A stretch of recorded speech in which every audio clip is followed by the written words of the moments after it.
Hello and welcome to episode 91 of Stand Up. Today's show welcomes 4 brilliant, articulate, passionate experts and 1 hilarious, original, thoughtful comedian. I'm Pete Dominick, and it's time to stand up with me right now. Joining me on today's show, the host of the Kilter podcast, senior fellow at the Center for American Poverty, and anti-poverty hero, the brilliant Rebecca Vallas, talks about her Washington Post column where she discusses new anti-poverty social safety measures that have to be taken, how to reimagine public assistance during this crazy time that we're in and why it's so important. Then I go to professor of journalism at the Craig Newmark School of Journalism in New York, media critic Jeff Jarvis, on how journalists are too often failing to convey best science. Next, it's former insurance industry executive, now insurance industry whistleblower, Wendell Potter, and how the insurance industry is pumping us right in the pandemic. Then, my friend comedian Christian Finnegan wraps up the week and gets wistful about New York City. And finally, Barry Ritholtz joined me live on Twitter. You can watch the video at either of our Twitter feeds yesterday. And we talked happy hour, we talked cognitive bias, bailouts, spiraling markets, and much, much more. 5 guests on today's podcast. I don't want to waste any time jabbering about. I just want to thank you for your paid subscriptions. If you're not signed up for one, I would love to have you join us, of course. Patreon.com/Pete Dominick. Ever since I've gone daily here on the podcast, it's really exploded. And so I'm super motivated and inspired to be doing it every day. I thank you very much for tuning in. Please give the show a rating. Please tell your friends about it. Spread the word. Share the social media posts and let everybody know. We got smart people every day breaking down all of the important issues that you need to know about, that you want to learn about during the COVID-19 pandemic. What are you calling it at this point? Isolation time, quarantine time, whatever you call it, it doesn't really matter. What I'm trying to do here is convey the best information we can find in a human, honest, relatable, hopefully entertaining way that fights apathy, that keeps you engaged. And I wish I could read all of the correspondence I've had from listeners who are talking about how much the show means to them and how much they're learning and connecting with the show. But I don't have time to do that, and I don't know if it would be interesting or entertaining to you. But thank you for all of the feedback. Keep it coming. It's been amazing the last few weeks since I've gone daily. So thank you so much for your support. Now let's get to my first of 5 guests. I hope you'll listen to all of them, support all of them, follow them on Twitter. Tell Rebecca Vallas that you heard her here on the show, and check out her podcast as well. She's on Twitter at Rebecca Vallas, and read every word of her Washington Post piece that we discuss. All right, here we go. Let's do it. Starts right now. Just give me some statistics about before, because it was already very bad in America before this. Yeah. So heading into the pandemic, and I think that is a really important place to kind of start the conversation, right? Because the pandemic in a lot of ways is sort of exposing the problems and the failures that already existed. It didn't create them. It's just laying them bare. So heading into this pandemic, about half of the country, about 43% of American families didn't earn enough to afford food and housing and healthcare, basic stuff, right? That is how bad it was. And I kind of lean on that sort of a statistic rather than the official poverty rate, because that doesn't really get at what it costs to live in this country. That's why I like the cost of living measures more. But all that to say, right, to listen to the White House or actually, a lot of folks who just sort of quote the stock market prior to the pandemic, there was this perception that somehow the economy was really strong, that we were in a time of really, really strong, hot economy. And what this pandemic has in so many ways laid bare is how perilously on the edge of ruin our economy actually was, because so many people in this country were just a paycheck away from living in poverty and not earning enough to be able to really participate in society and be part of a strong middle class. And that, to me, is really kind of the economic backdrop for the pandemic. Well, it's also what you just said about the way that you chose the statistics you do to talk about this, because otherwise people get caught up and spin things and it doesn't seem that bad. But the way that we describe poverty in America, it just doesn't do it justice. And now more people are starting to realize what it looks like. So going back to your article, I mean, I'd heard a little bit about the whole Florida system and how basically the last Republican governor, Rick Scott, who defrauded the federal government to billions of dollars and then still somehow won an election, his first election, even though people knew that anyway, that he had set up the unemployment system in the state of Florida to make it purposely hard for people to get on and stay on. I didn't realize until I read your article that they admitted that they were doing that. A lot of times it's just done, and they bullshit their way through these policies.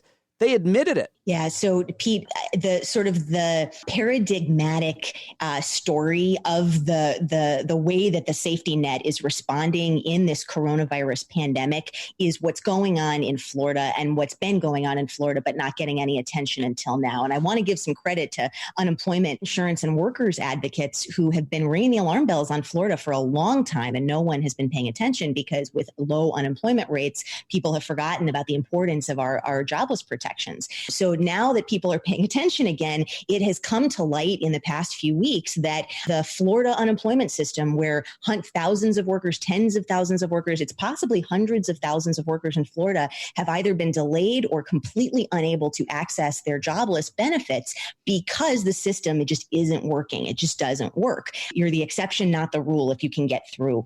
And what has now come to light is that it has not just been criminal levels of neglect that are to be laid at the feet of the Republican leadership in that state. It turns out the system was, as you were saying, Pete, designed literally to be hard to access or not to work at all, right? To prevent people from being able to access their jobless benefits. And it was all for political reasons. The famous quote now is, quote, "It's a shit sandwich." And it was designed that way by Scott to give the governor something to brag about. The implication there is keeping the jobless numbers low is something that a Republican governor or any governor might want to be able to do, to say, look at my strong economy. That has now all come to light. And now thousands, tens of thousands, possibly hundreds of thousands of Floridians who have lost their jobs in this pandemic are paying the price because Rick Scott thought it would look better if he had fewer people receiving jobless benefits. And what a lot of people are learning, and this is really hard to believe, Rebecca, but you research this stuff and you put it in the Washington Post must have looked into it. If you lose your job in Florida, to apply for uninsurance, you actually have to have and own an Atari 2600. That is, I mean, the point is obvious. The joke is obvious, but you're not far off, right? You're not. That's the kind of hoops that people are jumping through and hitting brick walls just to access income so that they can keep a roof over their heads for their families while the economy is shut off for the pandemic. And you're not far off. And then you're saying also in this piece that there are other states. I mean, a lot of people are learning right now as they go to apply for uninsurance that the system is not prepared for this many applications. You right now, states from Michigan to New York to Kentucky are reporting system crashes due to overload, and jobless workers are reporting they've had to call state 1-800 numbers literally hundreds of times before they get through, and many aren't getting through at all. What is happening in Florida is, you say, just the tip of the iceberg. This is happening all over the country? Yeah. So unfortunately, state unemployment insurance systems have been just in absolutely pitiful shape due to years and years and years of neglect, both at the federal level and also by state lawmakers in a range of states. And that's something, again, that workers' rights advocates have been ringing the alarm bells about for a long time. But when unemployment rates overall are low, for some reason, people just don't pay attention. It's not proximate enough. It's not urgent enough to pay attention to our really critically important jobless protections. And so those systems end up getting neglected. They wither. They get, affirmatively defunded. Back to Florida, actually, the Rick Scott debacle of destroying the unemployment insurance system on purpose to make it hard to get benefits. It wasn't just to be incredibly cruel. It wasn't just to be politically selfish and short-sighted. It was also because he was trying to give a massive $2 billion tax cut to Florida businesses by cutting their unemployment employment taxes when unemployment was low. So it all, of course, comes back to tax cuts when we're talking about Republicans. And in this case, starving critical programs, not through cuts that they are ever public about or ever open about, but sort of death by 1,000 paper cuts in ways that never show up in the halls of Congress, that never show up on the front pages of newspapers, and are only witnessed by the people who are interacting with these systems on a regular basis. And that is not people with great political power or huge platforms. Right. And now is the moment people are finally paying attention. Those cracks are what you also describe as, and many do, as poverty traps. That's what the cracks are. Like, people run into a situation that they didn't expect to be in. They're trying to find some kind of assistance from food to shelter to a job, obviously, and they run into all kinds of problems. And where do they turn? Well, they turn often to these workers' advocates that you keep talking about, a lot of nonprofits, and sometimes the government, obviously, that can help them navigate it. But there's so many cracks, new cracks that form, that even the workers' advocates say, wait, what happened to you when you called? Wait, this happened when you applied? You have a relative who's this? And no one is advocating for policy solutions for people in these situations that are falling through these cracks, or I shouldn't say nobody, but it's certainly not, as you said, powerful folks. It's hard to understand these situations that people are in, and yet I just got off on a rant after hearing you describe that. There's so much of this. You rant. My favorite. Sorry. Dominic is Pete Dominic on a soapbox. I will take. I think you're making a lot of really important points. One of which is that some of these policies that have existed in many cases for years prior to the pandemic, but which now are sort of on full display as not such a hot idea, apparently. Include something called asset limits. This, to me, is one of the most boneheaded policies out there. It's needed to change for a long time. The concept is that you will actually be punished if you do the thing everyone always tells you to do, which is to save money responsibly for the future, right? So say you have even like a couple $1,000s in the bank, but you get SSI disability benefits. I'm thinking back to my clients back when I was a legal aid lawyer, mostly SSI recipients. You hit that $2,000 mark and boom, you lose your lifeline, you lose your income assistance, your SSI. What kind of world does it make sense to punish someone for having a rainy day fund? And so now here we find ourselves in this moment where you can look around and it's raining and all these people don't have even a modest rainy day fund because the government said, nope, we're not going to let you do that.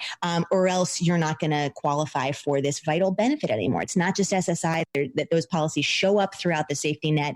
And it is long past time that we said, let's not punish people for preparing for a rainy day. And if you want to know more about that, listen to, I think, the last episode of Off Kilter with my guest, Rebecca Vallas, titled Deadly Poverty Trap, where you talk all about asset limits, a phrase I'd never heard. Again, I care deeply about this. Never heard of it. It's a crack I haven't fallen through, and I don't know anybody who has, but I learned a lot about it on that episode of your awesome podcast. But let me turn back to your awesome Washington Post piece and say, looking at kind of solutions here, one of the things I'm really interested in is what does the pandemic lay bare, not only about the economy, but, our lives, everything. It gives us a different look at so many things. And you say basically one of the points you make in this piece is instead of viewing public assistance as a budget problem to be shrunk, it's time now, right now, during this pandemic, to start understanding it as a public investment we've put in place to protect all of us, not just the people that we look down on far too often in our society. I think that's such a good point. Now we need to examine our public assistance and we need to reframe it the way that you just wrote it.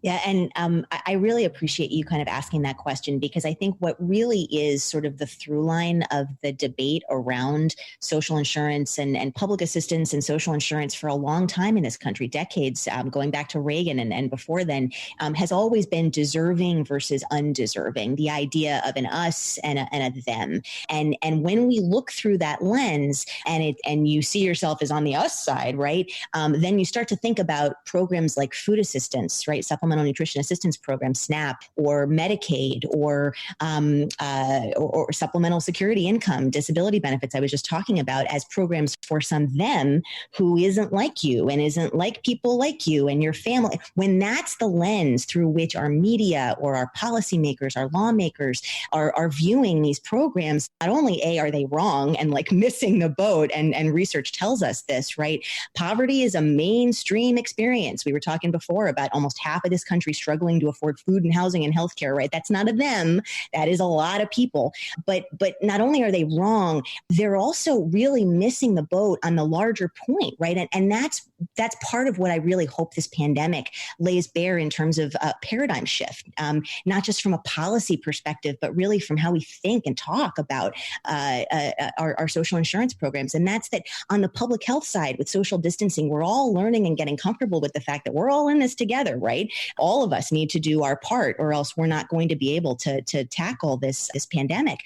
But on the economic side, right, we're actually, unless you're in like that 0.001% who can like jet off to your private island to weather the storm, we're all in this together, where no one is safe from the experiences that cause someone to be in an economically vulnerable situation. And once we start to realize that plus the fact that our entire economy is better off when we protect people from needless hunger and homelessness and poverty, we start to realize that we're all in this together economically too. And that's the paradigm shift that I'm really hoping this pandemic starts to bring about, so that we can start to ask questions about what kind of a system we want to build to protect us, rather than let certain leaders who don't view it as for them design a shit sandwich. I was not expecting the ending of that sentence, because I was so moved by what you just described. And I want to talk continually with you throughout this and after this, hopefully, about what that paradigm shift should be, because you've been dealing with that shit sandwich your entire career and turning it around for a lot of people. Rebecca, as always, thank you so much. Rebecca Vallas, everybody. Follow her on Twitter and listen to her podcast. It's so good. And read this piece at the Washington Post, every word of it. Thanks so much, Pete. All right. Thank you very much, Rebecca Vallas. I love her. I love everything that she does. She's an amazing human being. You got to read that piece in the Washington Post. It's linked in the show notes of this podcast. Now, we change gears, something different. We're talking journalism with the great Jeff Jarvis, who I first heard on the Howard Stern show, because Howard was actually a huge fan of Jeff Jarvis and vice versa. Anyway, Jeff is a journalism professor. He is a media critic. You see him on TV all the time. You hear him on all kinds of broadcasts, newspaper. He's got his own blog, which is great, Buzz Machine. He's on a podcast as well. Check him out on Twitter, at Jeff Jarvis. Tell him Pete Dominic sent you. Here's our conversation. Let's do it. Okay, here he is, the great Jeff Jarvis. Now, I greatly appreciate your time from your beautiful home studio. First of all, personally checking in. How you doing? What are you discovering? Have you gone insane? I already was insane, so just more so. I want to ask you an issue that I'm grappling with in terms of trying to convince and trying to argue about journalism and why it matters and how it's done. I had a Trump supporter, and I want to have more of these folks on and asking them about what their thoughts are in terms of where they get their information from. It's often a question I ask. Where do you get your information from? How do you know that it is credible? You've been trying to understand this and teach this and processing this through all different kinds of presidents and eras, especially now. How do you look at the conversation with somebody, especially a Trump supporter or anybody else, when it comes to the question of where do you get your information? How should we look at it? How should I conduct that conversation? Should I conduct that exercise? I think there's a test for them as to how far gone are they.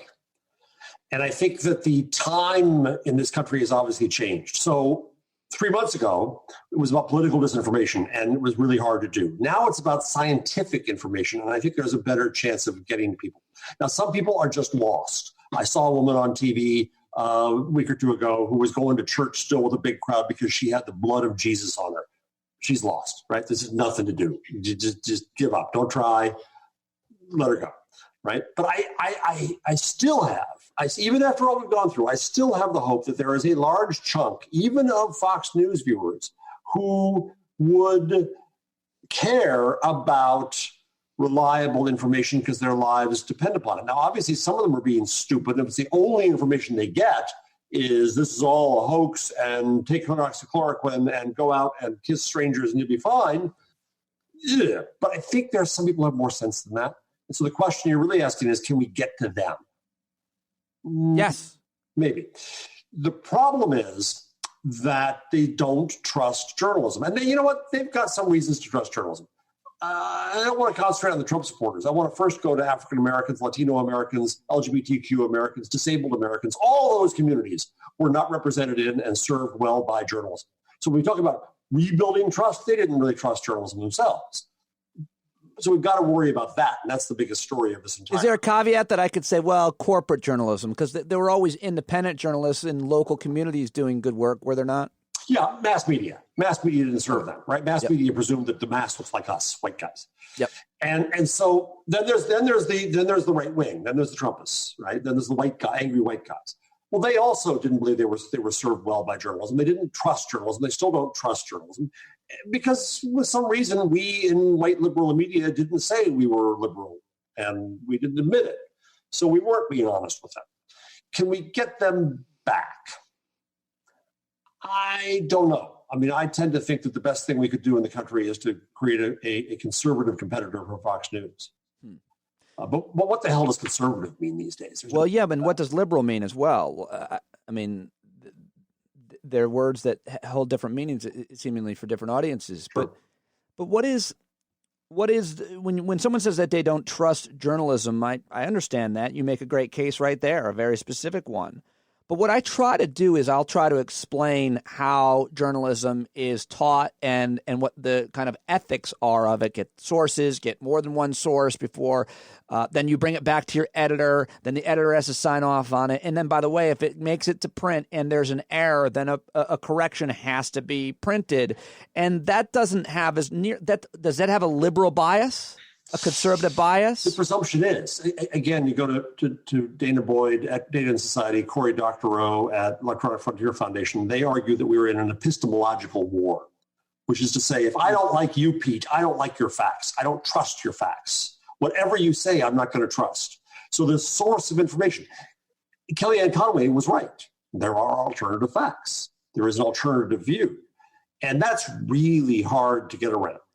And in political news, it was probably impossible to get around. But again, I have to hope when it comes to science, we can have better odds. Yeah, that's a good place to pivot from the kind of the political news. And I don't like you, and I don't like, because I guess you don't like me because you don't like my opinion on hot button issues, controversial issues. You don't like me because of my stance on this or on that. My own personal ethics, my attitude. You don't like me so that's politics. But when it comes to science, what changes here on the political or ideological or psychological spectrum on how you trust your sources? Your life's on the line. Your kid's life is on the line. At some level, you want reliable information from somebody who makes sense. Now, we hope that's not going to be Dr. Oz, Dr. Phil, and Laura Ingraham, who've been spouting idiocy. We hope that's not Donald Trump, who was trying to get the world to take hydroxychloroquine because he thought he could just cure it with a pill. And people died. People died as a result. Yeah. But or were at minimum given tremendous amount of misinformation and false hope by their leader. Yes. And so the problem is science more explainable than journalism, right? And I tend to think it is because there's a methodology there. The problem is that journalism does a bad job of explaining science. So I have a Twitter list. If you go to bit.ly.com/COVID Twitter list, I've got 575 epidemiologists, virologists, infectious diseases physicians. I have learned tons from them, and they are generous and smart and good at explaining, and science is what gives me hope there, right? So that's where I've been living. Yesterday, I think it was, the New York Times did a story on a controversial study I'll explain in a second in Santa Clara, California. It was a serology study, a blood study of the antibodies for COVID, SARS-CoV-2, COVID, whatever they call it officially, right? Ralph. So They were looking for evidence of Ralph in the blood. Yep. The study was controversial because of the methodology. Within hours of the study being out, I saw 5 epidemiologists and virologists I respect greatly tear it apart piece by piece. Well, then yesterday, the New York Times reported on this. And they reported on it as if it was a brief. Oh, yeah, there was a study. It was a little bit of controversy, but we're going to quote the author a lot. Goodbye. Well, they didn't do some simple Google and Twitter searches, which you can do right now. And they didn't see that this guy is being used. He's a Stanford professor, but he's being used by the, it's only flu crowd, which is the let's open up sooner crowd and sacrifice the weaklings crowd, and Donald Trump. And they didn't do their basic research. This guy is out there being used by those people, and they didn't give the context to the public about that.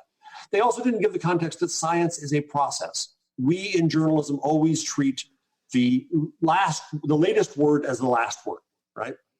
And they didn't say, well, this is one paper, but it had a lot of weaknesses, and here's what's wrong with it, and here's what we need next. Okay, so I wrote a long Twitter typhoon yesterday. I actually took 2 hours to do a tweet storm. And it's great, and I shared it, and people check it out. Much. Go ahead, explain it. It's a little geeky. Then I was going to worry about, what are other papers doing that aren't the New York Times? And so I went to the San Jose Mercury News thinking, well, they've literally transferred their sports reporters to cover COVID. Yeah. It was a brilliant report. It had everything I wanted in it. It was great. There is good journalism out there, and the contrast was great. So the problem with your argument, finally getting to the point, is that you'd like to be able to have an emblem to hold up and say, well, but this is always good. But the New York Times, which should be that emblem, sometimes is not. Yeah. What have you found in what I think that I'm not doing a very good job right now speaking. You said something in there that's really, well, hold on. Someone's bringing me a radio award, Jeff. Hold on just a moment here. Right I got another potty. Job, whatever their job is, yeah. Another potty podcast award.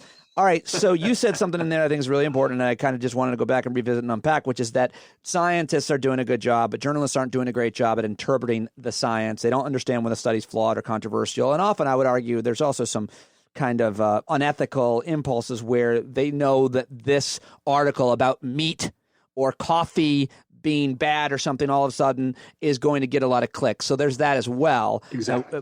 But when it comes to, you're awesome at it. You're great. You teach this stuff. I'm not a science reporter. I don't know what I'm talking about. No, but you're good at. I quote Steakham's Twitter account admiringly. I'm just a guy.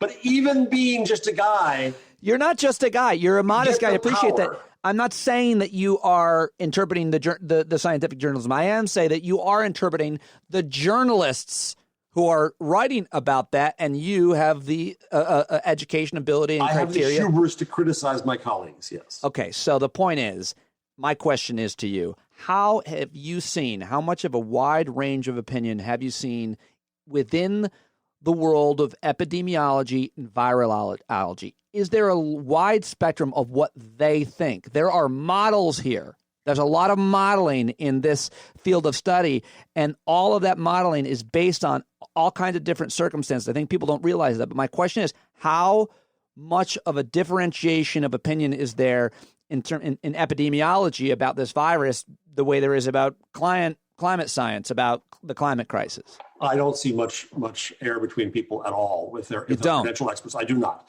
What's fascinating, so I wrote another piece on Medium where I thought about what I'm seeing in the medical world. They are operating right now in a new open information ecosystem in two ways. One, they have what we call preprint servers. That is to say, their papers used to have to be peer reviewed. It would take a year to come out. I talked to one virologist who said the last epidemic she worked on, she didn't get any papers to read until a year in. Well, now they're coming out instantly, constantly. There were 4,000 papers out, I think, last week. It's tremendous. But some of them are crap. Take, for example, the hydroxychloroquine paper that got onto Twitter and then into Trump's brain and out his mouth and into drugstores everywhere. There were bad papers. But what happens is, if you put this preprint world together with social media, you see these physicians are now using that as an opportunity to criticize and question and add context to those papers. And it's amazing. And so, no, I do see a lot of consensus, but they're scientists. So some of their consensus is properly about the things they don't know, about the questions to ask, about the research they need. But when it comes down to what do we know so far, they're pretty damn good at trying to find that consensus and to explain that. And I'm very impressed with where science is. So this new open information ecosystem made me realize that we in journalism used to be the deliverers of information. No more. The information is already delivered. It's already out there. It's out there in blogs and social media and preprint servers and podcasts and everywhere. So we in journalism have to figure out an entirely new role for ourselves, which is not to be the deliverer or the gatekeeper. That's over. We've got to figure out how to add context and explanation and fact-checking to a world of information that already exists for people. That's very different from saying, come to my newspaper and learn everything you need to know today. And so we're not equipped for that right now. I think we could be, and we have a lot to learn right now from what the scientists are doing as they adapt their systems. I got really geeky about the topic, and there's a debate as to when peer review started. There's an argument that started in 17th century science journals, or it started in the Cold War. And I read a paper by somebody, Dr. Hooper, said it actually started with Cicero getting reviews of the papers that he wrote before they were, published, so to speak, by handwritten scribes. That this need for peer review, this need for checking credentials and checking facts has always been there. And science has adapted to whatever methods exist. Right now, they're adapting to preprint servers, the internet, and social media. Journalism has not adapted so well. Right. I feel also there's probably some point to be made about America's education system in terms of scientific literacy. Ding, ding, ding, ding, ding. The problem here is not going to be solved until and unless we start educating people again and respecting education. And so what we see happening out of Fox News is the anti-intellectualism of dismissing the professor. It's the professor. I'm a fake professor. I'm only journalism. I don't have a PhD. But it's the real professor you want to listen to because they're credentialed and appointed, and you don't have to agree with them. But then you can see who's talking to who about what, and you can start to understand where that scientific consensus exists. Speaking of which, did you see that reporting this week? I think the Associated Press reported on a small study on hydrocox, I just called it. By the way, that's a great film, and people I think should watch it. It's gay porn, and I like it. So that the study, they said, was very limited and very small, yet it certainly confirmed my liberal bias that said the president was wrong to be pushing this shit. So do we know anything more? Enough danger that says, whoop, whoop, whoop, danger, danger. We shouldn't be just casually prescribing this stuff. Right. Fair enough. Okay, so... Right, before we go on. Yep. Are you also a fan and a reader of the Steakums Twitter account? I heard just a tiniest nugget about it. I was more of a Planters person. I've missed out on it. Steakums. You got to stay up with Steakums. So Steakums... I haven't been able to follow because I've been so obsessed with the tuna melt making videos. I'm really into that. Then listener said, follow Steakums. You'll thank me. Okay. And rate my Skype room are my two favorite things on the internet today. Since we're off on a tangent, where are you on putting cheese on fish? Tuna melt can have it, but not that tuna melt. Fair enough. So before we go, you sent me Reverend Barber's letter, and if people don't know, this man is a very important figure in our generation in terms of fighting poverty and racism. Ben Barber, you know the guy, right? He was so Donald Trump tried to call upon the voice of Martin Luther King yesterday, which is offensive in the extreme. Bishop Barber is the voice of Martin Luther King today, and he wrote a tremendous letter to the leaders of Congress saying that since America's beginning, people in power have accepted the death of others, and we have to stop that now. It's a brilliant letter. Powerful letter, and everybody needs to read that. And he's basically saying that we're all gonna learn now what happens to poor people if we don't change things right now, and we're allowing for them to die, and we have for generations. I can't embody what he said. Everybody just go. The other person to quote yesterday is Nicole Hannah-Jones, a brilliant journalist of the New York Times, who started the whole project on 400 years of since slavery in the U.S. She tweeted yesterday and said, "Stop calling the grocery workers and the subway workers heroes. They're not heroes, they're victims. They're victims in this crisis because they're out there. We force them to be out there to do the things that we're not doing again. And we need to stop thinking that we can assuage our white guilt by clapping for them." Oh, it's so good. I never even thought about that. And another thing, while we're on it real quick, I just interviewed this guy, Steve Levine, who's a very interesting journalist and author. And he talks about the labor movement is about to explode. It's about to have its best moment ever. And it's based on kind of what you were just saying, in that now these people who we've completely ignored that they even exist and live in our society and community, driving trucks, stocking shelves, cleaning things, growing the food, picking the food, they are now in the spotlight. And there's a tremendous amount of sympathy for them, and they also have a tremendous amount of power. Do you have any thoughts about how they can and are using that leverage now that the attention is on them, that their jobs are essential, people picking lettuce and strawberries in the fields? Funny thing, I think now everybody of sense becomes a socialist. Bad timing for Bernie, but I think they have a political moment, an ability to shift this election, an ability to demand things out of this election, and an ability to organize. And you look at the Amazon workers, grocery store workers, we've got to pay attention to them. And it's not just about giving them gratitude, it's about giving them living wages and health insurance, damn it, and caring about their safety and health and lives. And right now, I mean, the at the lowest, the thing they're asking for is safety gear, masks and gloves. I mean, it's about giving people working in warehouses masks and gloves, which hopefully that's changed. But those are the kinds of demands that they're making, and that doesn't seem too much to ask. Jeff Jarvis, at Jeff Jarvis, thank you so much for being there for me today. As always I appreciate it. Keep up. You're doing really important work on social media. I'm not afraid to say it. You're using Twitter in a really powerful way, giving people sources and scientific information that they can use. Thank you, sir. Thank you. All right, that is Jeff Jarvis. Please go follow him on Twitter. He is a great follow on Twitter, at Jeff Jarvis. Tell him Pete Dominick sent you, and you'll get a free gift. You won't get anything, actually. I don't think that he's going to give you anything for a follow, but it'd be great if you told him that you heard him on the show.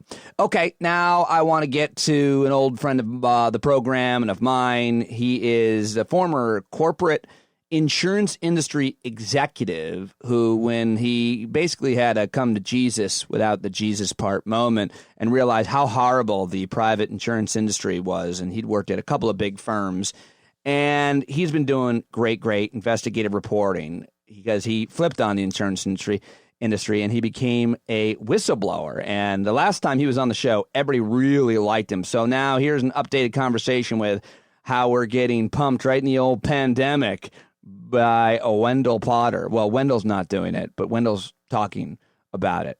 It didn't make any sense. Here's my conversation with Wendell Potter. I've got him now, the great Wendell Potter, joining me. And I got to say, we're on Zoom, and I love the bookcase. We have competing bookcases behind us. I'd love to see what's on yours. I think I recognize little David K. Johnston up there. Yeah. Can you read the titles there? Yeah. David J. is a good guy, right? Yeah. Great journalist. Thank you for joining me, because you've become a great journalist as well. You've been following, of course, the issue, all issues regarding healthcare, especially health insurance, which you're an expert on. And you've been calling out the injustices. I'm not sure exactly where to start, but I do want to start. I want to make sure we talk about what's going on with United Healthcare. You've been you had a great Twitter thread about this. You've been shouting from the rooftops about this. So I want to make sure that everybody hears what we need to know about what they have been able to do. Your old employer. Yeah, United Healthcare is the nation's largest health insurance company. Just last week, they're also probably the most profitable health insurance company in American history. Just the first 3 months of this year alone, they posted $5 billion in profits last year, over about $20 billion. So they're making money hand over fist, and they've really increased their profitability, frankly, since the Affordable Care Act was passed. What they have done, as they have been bringing in these record profits, they've been slashing compensation to the doctors, and particularly those doctors who are on the front line of treating COVID-19 patients, emergency room doctors in particular, but also radiologists and even anesthesiologists. They've been giving doctors an ultimatum that you accept a pay cut of 50 to 60%, or we're going to put you out of our network. And so that's what these doctors are left with, that dilemma. And many are finding that with that kind of a pay reduction, they're having to lay staff off, and some of them are tapping their own personal savings to keep the doors open of their practices. So this is just unconscionable. A lot of these doctors started getting their termination letters just as we were bracing for this pandemic. They were getting their termination letters from United Healthcare? From United Healthcare, exactly. So United Healthcare has just recently reported their profits. Is that right? That's right. That's right. They every 3 months, these big publicly traded companies like the ones I used to work for. I used to work for Cigna and Humana before that. They announce their earnings to the stakeholders that are most important to them. And those stakeholders are their shareholders, the investors who own the company's stock, and financial analysts, Wall Street financial analysts, a few folks that you've never heard their names, but they are inordinately important in our healthcare system. They really call the shots about how we access our healthcare. So they reported that they earned $5 billion. I use the word earned lightly here, but they posted profits of $5 billion just the first 3 months of this year as we were getting deeper and deeper into this pandemic. What kind of arrangement, what changes have they been made, have they made, and what kind of arrangement do they have with the government in terms of this funding that Congress is passing? Or, is there some blame to go around politicians allowing United Healthcare to get away with this, or is it completely legal what they're doing? Well, right now it's perfectly legal because insurance companies are pretty much in the driver's seat when it comes to controlling access to health care. We have not put any restrictions in place that regulates this in any meaningful way. So over the course of years, this is just the most recent example of what they've been doing. They've been slashing provider pay over many years. While they've been doing that, they've been buying provider practices. And now United, believe it or not, even though it's the nation's largest insurer, it's also the largest employer of doctors in this country because they've been buying up physician practices. A lot of doctors have been selling their practices to insurance companies and private equity firms because they're finding it hard to keep it going as independent. The other thing that's important here is that the Trump administration they decided to work with, or they chose United Healthcare to disperse about $30 billion of the relief money destined for hospitals in this country to help the hospitals cope with this pandemic. So for whatever reason, they tapped a private company to distribute $30 billion in funds. United is going to be getting more than $1 million to do this. And so why do that? Because the federal government for more than 50 years has operated the Medicare program, has been paying hospitals for that period of time. Why do you bring in a for-profit health insurance company to do that and pay them to do that? I suppose the argument is that they are more efficient and there's less waste. Of course, that's what the conventional wisdom is that a private company can do it more efficiently and with less waste. When, in fact, the exact opposite is true. The Medicare program has far lower administrative costs and is operated much more efficiently than private insurance companies. Private insurance companies have overhead that varies between 15 and 20%. Sometimes it can be more than that. A lot of that money goes to reward shareholders and executives and to pay for marketing, sales, and public relations programs and things like that. It's not done. The Medicare program has none of that. Yeah, we've talked about this, and everybody, when they first thing about this has reactions to it, but the profit motive in health insurance, the idea that you are just paying out a healthcare provider, that's the job of insurance. It's paper pushing, that there's a profit motive. That profit motive is only achieved when you actually don't pay out the policy and when you do pay a tremendous amount for advertising and to your shareholders and, of course, to your executives. And why can't the government do most of that the way it does in pretty much virtually every other country in the world? Yeah, and it could and it should. And in fact, the idea of having for-profit health insurance companies is relatively new by decades. But when I was growing up, there were no for-profit health insurance companies. They were all operated on a nonprofit basis. But then big insurance companies saw an opportunity to make a buck in health insurance, and they got into it in a very big way. Now, the majority of Americans who have private insurance have coverage through a big for-profit insurance corporation. Well, I did not know this issue of private health insurance companies buying physicians' practices. Yeah. I can understand why any physician would want to sell their practice. There's a wide range of reasons why you might want to. But I don't understand the interest in an insurance company buying and operating a physician's practice. Here's what's going on. These big companies have several different profit centers, several different divisions. United Healthcare, for example, the holding company is called United Health Group. Their health plans are under one division called United Healthcare. They have another huge and fast-growing division called Optum, which very few people have ever heard about, but it's has become the fastest-growing division of that company and one of the most profitable, far more profitable than the insurance side. So what has been occurring as health insurance premiums have been going up and up and up, fewer and fewer people can afford to be their customers. So they've been losing customers over many years. So their membership is declining. So to keep the money flowing, they've been getting into the healthcare on the healthcare delivery side, buying up physician practices, buying up surgical centers, outpatient centers, even dialysis centers, and pharmacy benefit management is another big cash cow for this company. So they've been spending a lot of money buying a lot of capability on the provider side as they are seeing their profits begin to diminish on the health insurance side. I'm guessing there's an ethical issue there. You think there would be. Of course there is. There's a great conflict. If my insurance company owns my doctor. Right.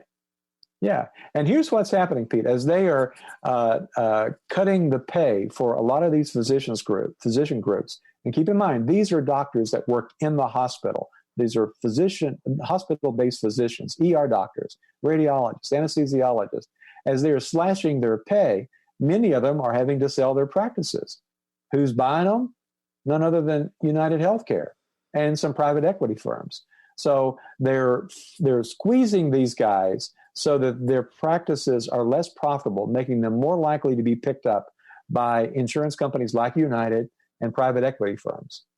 Great work on you, and I'm sure a lot of others investigating that and uncovering it and talking about it. I really want to dig into that. I had no idea, which is why it's always great to follow and read everything Wendell Potter is saying. Also, though, I mean, here's the big issue that's happening. You've been writing and talking about this for a long time. Just our insurance is connected to our employer. Right now, millions of people are losing their healthcare, and so they're also losing their jobs. So they're also losing, of course, their healthcare, and then they're trying to navigate the system. They can't get uninsurance.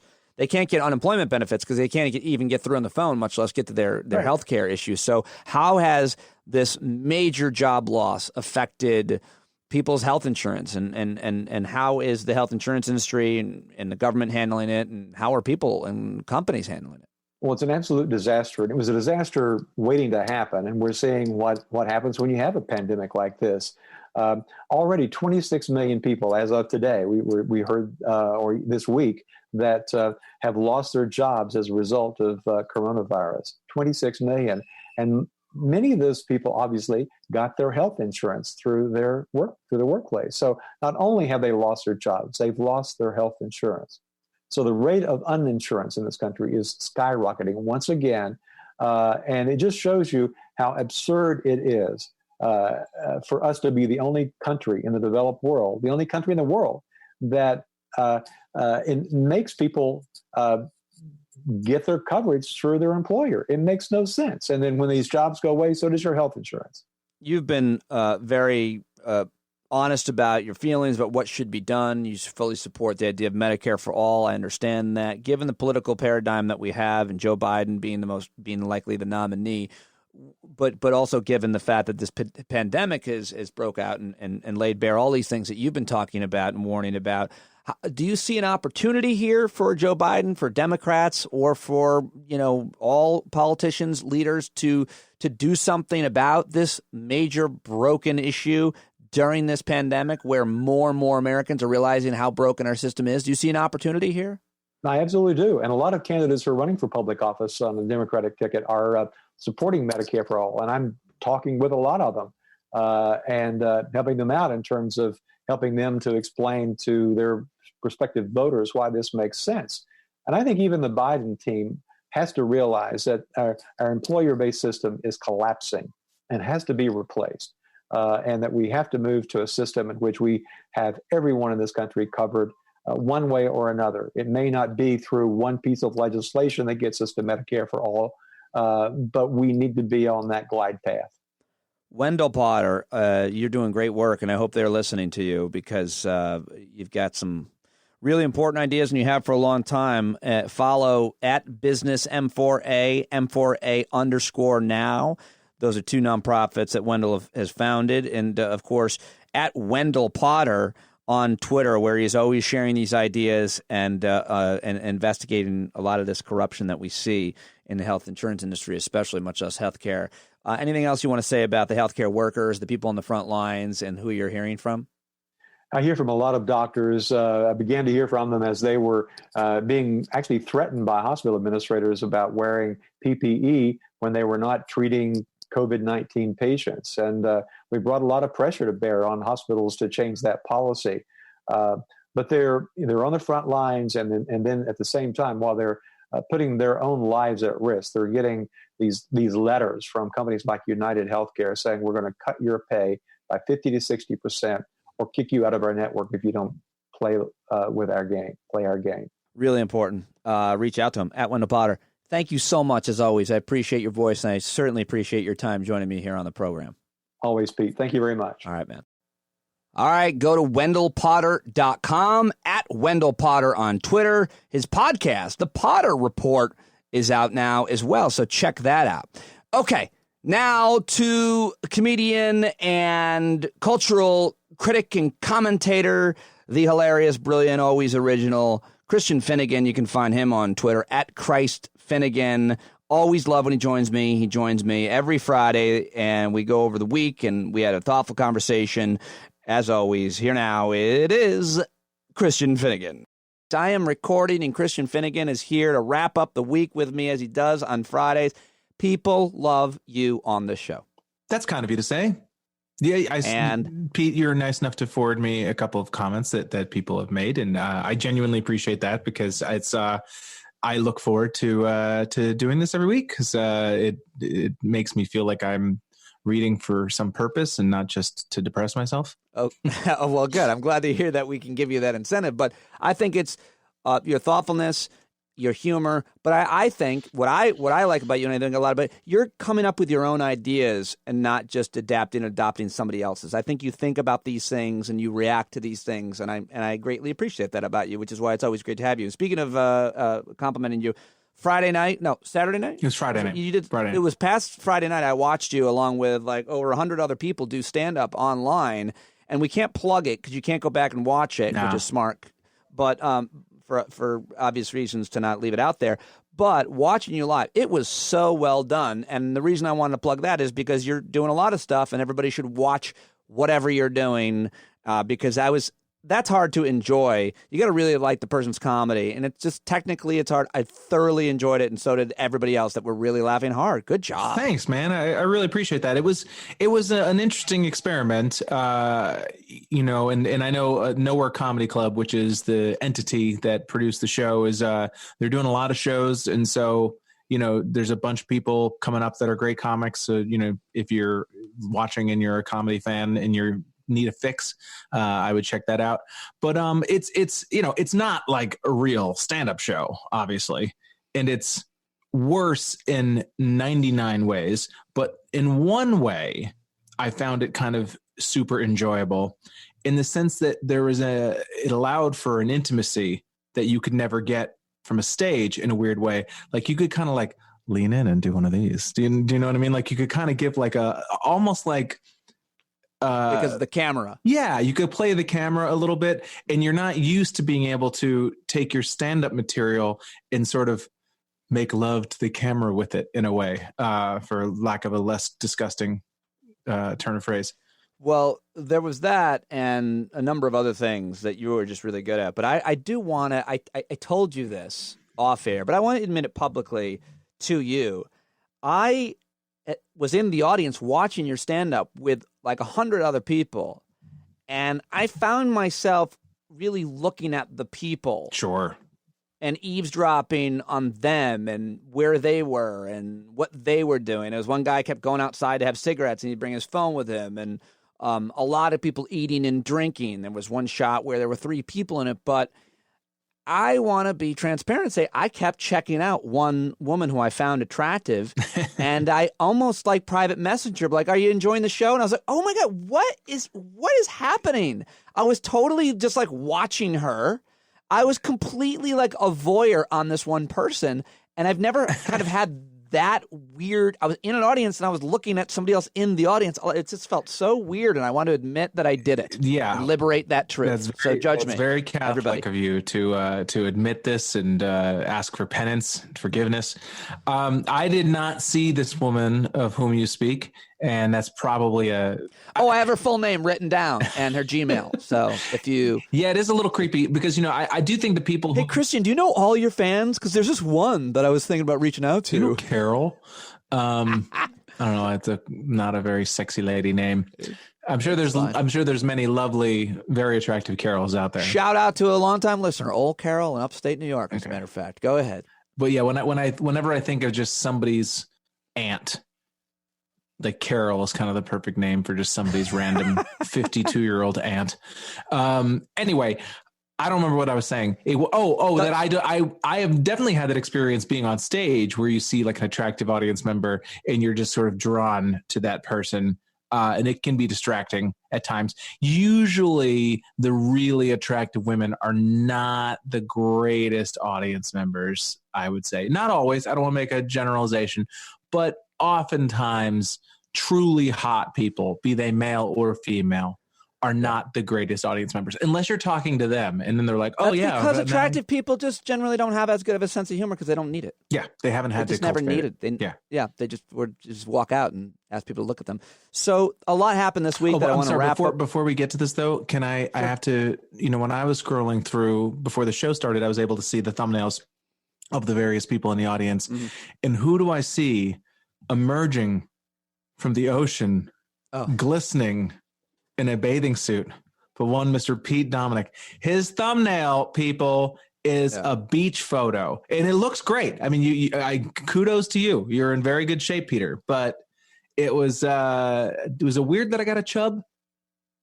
No, I mean, maybe for you. For me, I'm flattered that anybody would ever be aroused, man, woman. I'm just glad that the camera only my dog went down humps to me. here. I'm like, I was wearing a European like tight suit, and it's from like years ago. I'm actually in better shape now. I'll say I don't know how that's my profile pic. Asshole. I'll go ahead and say.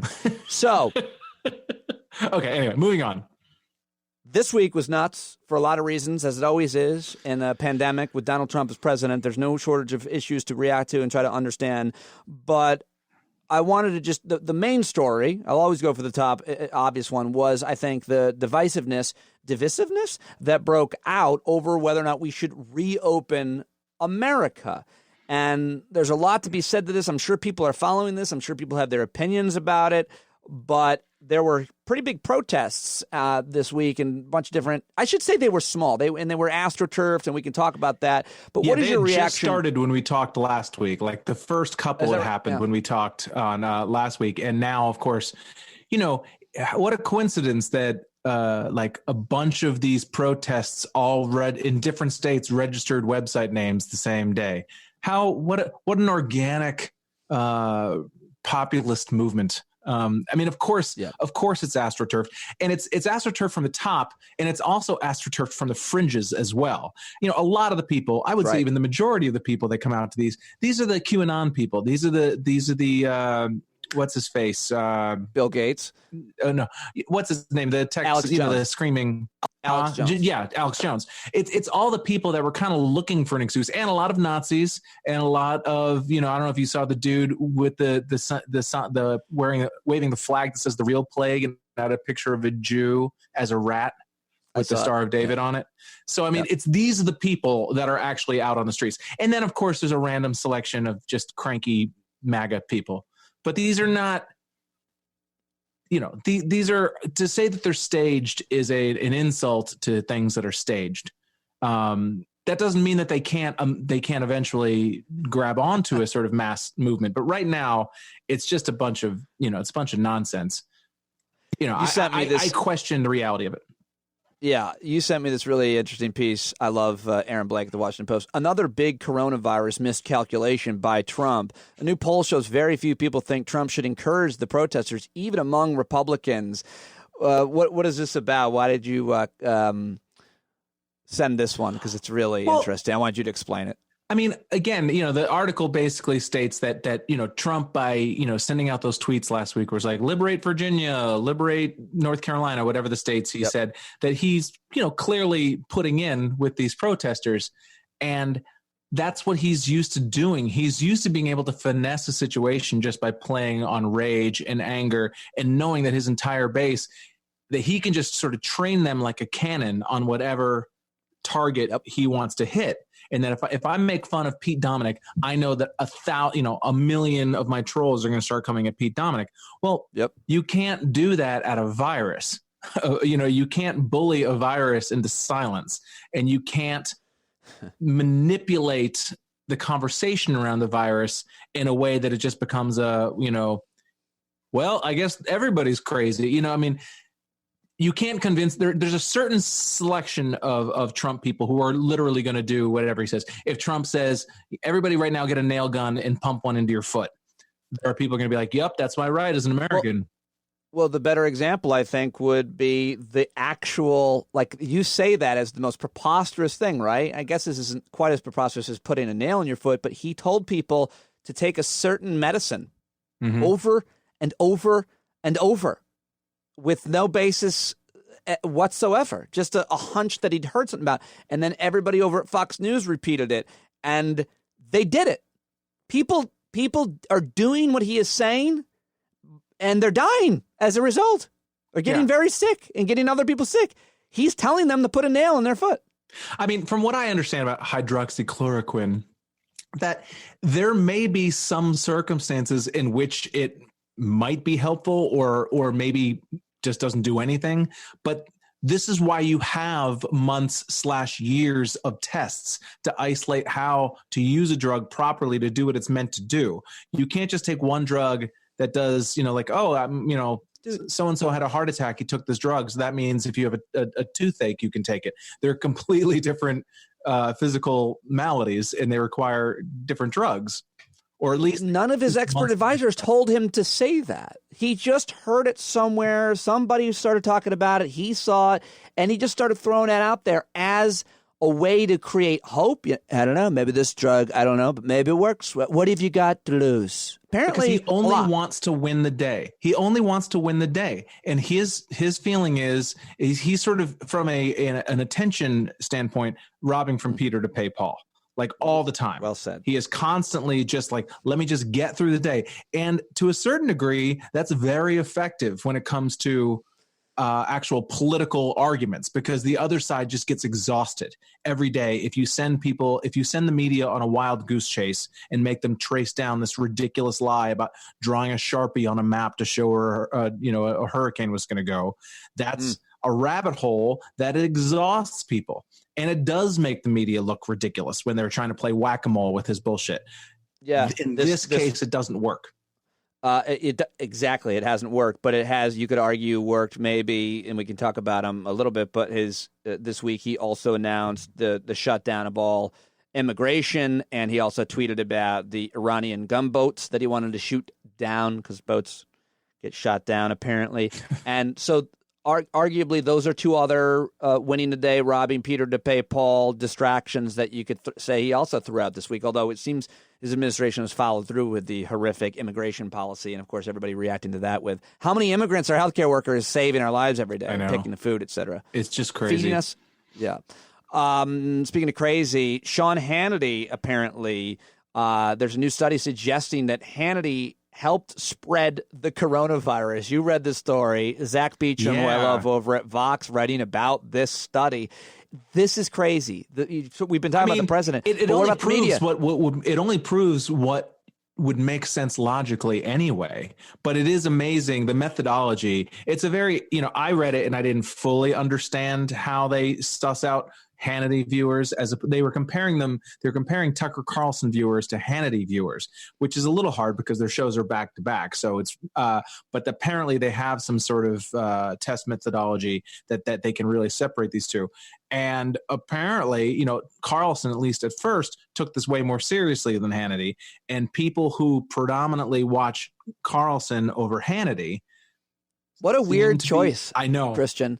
Like, why is your affinity towards one or the other, I wonder? Well, what they said is that people, the further west you go, depending on what time the sun sets where you are, determines which show you might watch more often. It's not about the show; it's about the schedule. At least in part. Maybe not entirely, but that's interesting. But my suspicion is that Carlson appears more to the conspiracy-minded, like, oh, they're not telling you the real truth types, whereas Hannity appeals more to the everybody should just shut up people. Well, Hannity traffics a lot remember the Seth Rich thing? Well, of course he does, a lot of I'm saying territorial shit too. But I mean, Carlson sort of spins himself as the I hate intellectual. That you keep calling him Carlson. It's bothering me. I know. I want him to be called Tucker. I mean, but I don't want to honor him by using his first name. By the way, I think we've fallen into a bad habit of referring to politicians by their first name too often. All right. It's this gets our media guys though. Yeah, but it becomes sort of part of stan culture, and it starts to feel like you're rooting for a personality as opposed to an actual politician. That's interesting. I mean, I found it very fascinating. The Bernie people, that it was always Bernie. It was never Sanders. It was always Bernie. I thought about it. That's interesting. I don't think that's a helpful way to think of politics. Well, then I'll go with Carlson as well. Carlson this week, I've reversed myself completely based on your logic. Carlson this week went off on Alexandria Ocasio-Cortez as an elitist. And, of course, you know her story. She was like a bartender before she became a congresswoman and had a lot of those jobs. But Tucker Carlson is like the quintessential blue blood, rich kid, private school, handed everything. His whole life he's been and had tremendous financial wealth. And he's calling people elitists, and it drives me. It's probably done by design, and it works. Yeah, for people who don't know, Tucker's middle name is Swanson because he is an heir to the Swanson frozen food dynasty. So that dude has never lived a day on this earth where he has ever had to worry about financial situations or a mortgage or rent. Not one day. Though if we're being honest, Alexandria Ocasio-Cortez leaves out the Kellogg's part in her name, which I think that is true. Good point. She's turned down all that Kellogg's family money. Which is weird because people don't know that my middle name is GoDaddy.com, which is that right? People don't know that I'm part of the GoDaddy.com of the of the Southampton GoDaddy.coms. Yeah, yes, for sure. And a lot of people may not. I've never mentioned this. My actual real surname is Virgin. Oh, now that's why people are always yelling that at you. Yes. Oh, we have fun. So I also want to ask you about this story. People are ranting that this is a conspiracy theory. Then they're getting sick and dying. And there's a story the Washington Post and other media outlets are covering about how this one guy, this happened to. He ranted against it. He posted about it on Facebook. He died. His family wanted to live stream his funeral, which is a weird thing and a new thing maybe for a lot of us. You had a reaction to that, which I think is really interesting and worth talking about, that whole piece. Yeah, I mean, it's hard. We live in a culture, and we all participate in it, and I'm 100% participate in it as much as anybody. The culture of dunking, that basically what happened is that this family, they wanted to live stream their father/husband's funeral, and they couldn't because there was a news story that made the rounds about how this guy had been sort of a COVID denier and now he had died from COVID, and people just started, bombing them online. Like they found information in their, tweets and stuff like that and emails. And, and I get it because people are very angry right now. And I am extremely angry about all these protesters. And I guarantee you these protesters out there, when there is a flare up in, Lexington, Kentucky, or whatever town these protests take place, there is going to feel not a feeling of satisfaction, but a feeling of, see, I'm not crazy, and it's not all just people being assholes. It's a lot of that. But, if I'm in the car with you, and I may have used this metaphor before, and I apologize. If I'm in the car with you and I tell you you're going in the wrong direction and you say, no, I'm not, we're going in the right direction. I said, dude, I promise you we are driving in the wrong direction. And you refuse to listen to me and you just keep barreling the way you're going. Eventually we pass a sign that says 87 north and we're supposed to be going 87 south. Now, when I see that, am I happy about it? No, because we're further away from our destination. But do I feel some sense of satisfaction that, okay, see, I'm not crazy, you were wrong. And so it's totally natural to have that feeling of wanting to dunk on these people who have been so egregiously wrong to the detriment of the entire country. But I really think it is important to rein that in as much as possible. Doesn't mean you have to send your thoughts and prayers or sing Kumbaya and hold hands. Just shut the fuck up. Just shut up. I don't feel like people understand that the best solution in so many situations, especially in the era of social media, is just shut the fuck up. The world will do fine without hearing your take on my dad's death. You know what I mean? I disagree only with one part, which the world will do fine without hearing my take. I think people want to know what I think about everything. Good point. I was speaking about, the everyman, Joe Q. Right, Public, but like not a lot of times people will actually just reach out to me on Twitter and be like, hey, man, you haven't tweeted about this yet, and I feel like I'm not going to be able to go to bed if you don't weigh in. Yeah. I get that a lot. You probably don't, but I do a lot. I mean, I'm usually the one texting you. I'm just like, Pete, there's a big rainstorm in Duluth last night. Any thoughts? Yes, it's going to be really bad. So it's going to be tremendous. I do agree with everything you just said, but I do want to push back because I think somebody might say this, which is to say on this one case in terms of dunking, their ignorance and their irresponsibility is not getting just them killed. It's going to potentially kill us. It's contagious. Your ignorance, not wearing a seatbelt or not putting the safety on your gun, it's not just killing you. Your ignorance is killing us. So True. Does my dunking, is it different here at all?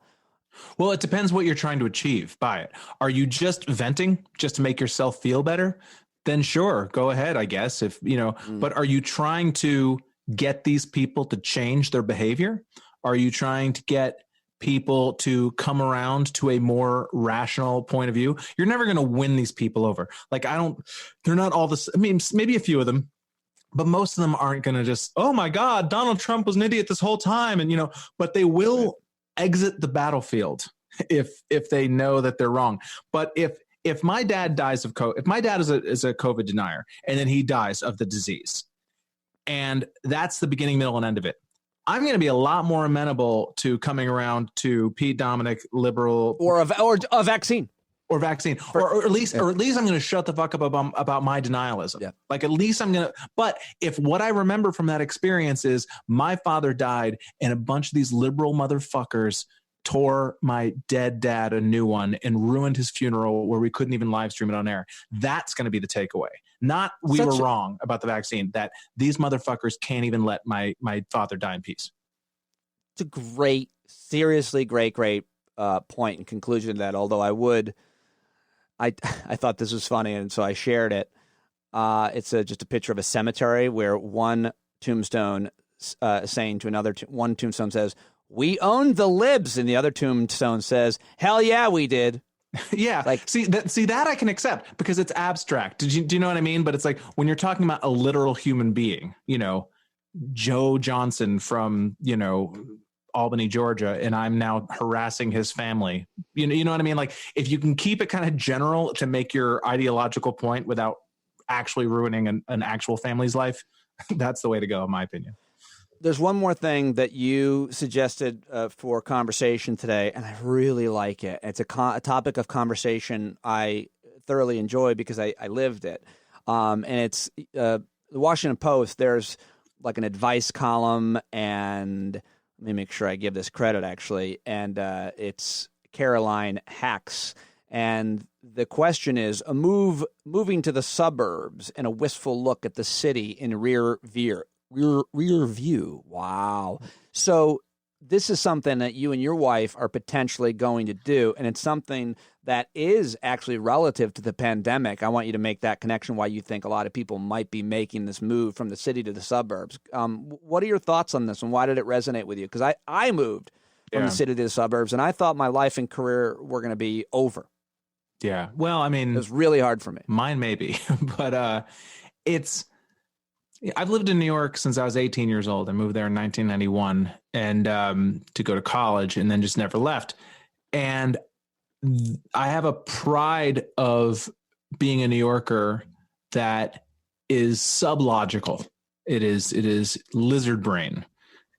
And, you know, I did that you're aware of that. I did a solo show that I might actually bring back. It's kind of inspired me to bring back, called The Gorgeous Mosaic, where I talked for an hour about my sort of relationship with New York and how much I love it / hate it, and how much hating it feeds into your love of it. And just, it becomes sort of an addiction. It becomes like a codependent relationship, you know, and I define myself as being a New Yorker. In this letter in the Washington Post, she didn't specify which city she was talking about, but I think it's kind of across the board. If you're sort of an urban person, if you're used to an urban lifestyle, the idea of leaving that to move to the suburbs feels remarkably like giving up, like yes, defeat. Exactly what it felt like when I did. Exactly. My wife was pregnant with our second daughter, and we moved, and that's exactly what it felt like, giving up. Go ahead. Well, but my wife, who grew up in the woods of Texas and spent her 20s living in Columbus and Cincinnati and in places all over Ohio, she's now lived in New York, you know, for almost 20 years, but she doesn't have the same relationship. It doesn't define her personality the way it does mine. And so she doesn't, like, she's like, why the fuck are we here? I mean, she owns QED, which is, you know, a venue in Astoria, Queens, which that's pretty much her entire life. So we're very engaged in our actual neighborhood in New York City, but she's much more willing to just say, why are we here? What are we doing here? We can't afford this. We can't even keep the business open, especially now with what's going on. We have no idea whether my wife's business is going to be able to reopen. Like, it may have closed for good. I mean, we're hoping that's not the case, but we don't know. And if that does happen, it's hard. It's becoming harder and harder for me to make the argument that we need to live in New York, you know, even though that's where my heart is. And I just think it's going to be a lot of people are going to be making this decision. And, you know, every time this has happened in the past, after 9/11, after Hurricane Sandy, things like that, I always had this attitude of like, yeah, go. If you don't want to be here, go. Let the people who want to live here, and you guys leave. And not that I was necessarily judging them, but I kind of was dismissive of it. Like, yeah, I don't care. Like, if you can't hack New York, just go. Yep. And now I'm confronting a situation where I'm 47 years old. I may not have a viable career that can exist in New York for the next year. You know, it's going to be at least a year, I think, before regular live stand-up is the thing again. And so you have to wonder, is it time for me to go? Is it time for me to get out of the way? You know, I'm not one of these people who thinks that like New York is going to die, but I do think it's going to be a pretty subdued year or two. And maybe the rotten fruit that falls off the tree, maybe that's me now. Maybe it's time for me to get out of the way and leave it for the next generation. It's hard. I don't like that image of you as rotten fruit at all, because I think that you're ripe pickings, and I Thanks. mean that. I really do. I just think that you're great. But my only question about that is, you know, we have these. I look at life in terms of stages. I like to look at life in kind of in the decades, especially 20s, 30s, and 40s. Yeah. They're interesting decades, just an interesting way of putting it. And transitions and stuff, work, career, family, marriage, divorce, death, whatever, health. If it were not about money, have you asked yourself that? Is that the only thing? Like, would you be a lifelong New Yorker if that weren't an issue? Before I got married, it never would have occurred to me that I would ever leave under any circumstances. Sure. I mean, there's a reason I've never lived in LA. Like, I would have been really good for my career. There was a period around 2005-ish, 2006, where I really should have moved to LA if I really wanted to make a comedy career or, you know, a professional career blossom. That's what I should have done. But I didn't, because I didn't move to New York to do comedy. I moved to New York to live in New York, and I just happened to be lucky that I could do comedy here. And I'm an East Coast person, and I it's just, there's a reason why. I'm sorry, what was your original question? I've completely. If money wasn't the issue. Oh, if money wasn't the issue. Yeah. For me, I mean, I probably would, you know, if money was an issue, I'd have a home in Ibiza and all that. But no, I still think that I would consider New York to be my home base. I don't know why. I don't think that's necessarily a positive thing. I don't say that as a brag. I say that as like, I'm afflicted with that feeling of wanting to call myself a New Yorker. Well, all I can say to you and anybody else who might be dealing with this is you just never know what tomorrow brings. And I was so devastated leaving. And when I moved to the suburbs, there was so much that I missed, from delivery to culture and values even. Yeah. But so much changed. And I never would have become like a gardener, which it's so annoying to keep talking about, but it's such a joy in my life. And so a lot of things do change. So you just never know. I'm trying to be. And sandwich. Part of it's kind of it's a maybe a preemptive sadness, but that doesn't mean it's wrong. It doesn't mean that I should stay. I don't think you should stay in a city just to prove something to yourself or to the world.